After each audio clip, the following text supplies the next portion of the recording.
بسم اللہ الرحمن الرحیم۔ السلام علیکم ورحمۃ اللہ وبرکاتہ۔ آن لائن ٹیچر کی جانب سے خوش آمدید۔ مصر کا ایک امیر بزنس مین تھا۔ اس کی عمر 50 سال کے لگ بھگ تھی کہ ایک دن اس کو دل میں تکلیف کا احساس ہوا، اور جب اس نے قاہرہ کے سب سے بڑے ہسپتال میں اپنا علاج کرایا تو انہوں نے معذرت کرتے ہوئے اسے یورپ جانے کا کہا۔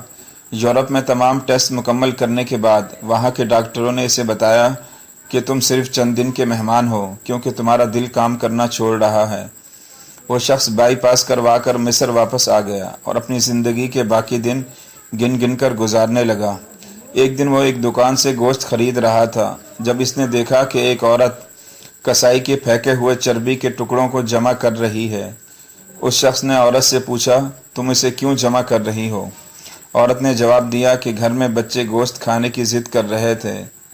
میرا شوہر مر چکا ہے اور کمانے کا کوئی ذریعہ بھی نہیں ہے، اس لیے میں نے بچوں کی ضد کی بدولت مجبور ہو کر یہ قدم اٹھایا ہے۔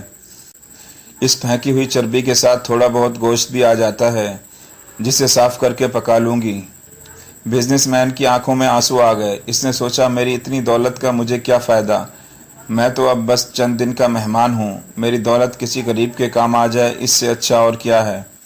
اس نے اس وقت اس عورت کو کافی سارا گوشت خرید کر دیا اور کسائی سے کہا، اس عورت کو پہچان لو، یہ جب بھی آئے اور جتنا بھی گوشت مانگے اسے دے دینا اور پیسے مجھ سے لے لینا۔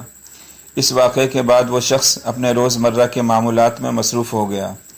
کچھ دن اسے دل میں کسی تکلیف کا احساس نہ ہوا تو اس نے قاہرہ میں موجود لیبارٹری میں دوبارہ ٹیسٹ کرائے۔ ڈاکٹروں نے بتایا کہ رپورٹ کے مطابق آپ کے دل میں کوئی مسئلہ نہیں ہے، لیکن تسلی کے لیے آپ دوبارہ یورپ چیک اپ کروا آئیں۔ وہ شخص دوبارہ یورپ گیا اور وہاں ٹیسٹ کروائے۔ رپورٹ کے مطابق اس کے دل میں کوئی خرابی سرے سے تھی ہی نہیں۔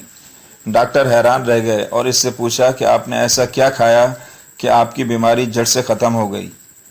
اسے وہ گوشت والی بیوہ یاد آئی اور اس نے مسکرا کر کہا، علاج وہاں سے ہوا جس پر تم یقین نہیں رکھتے۔ بے شک میرے نبی صلی اللہ علیہ وسلم نے سچ کہا تھا کہ صدقہ ہر بلا کو ٹال دیتا ہے۔ سبحان اللہ۔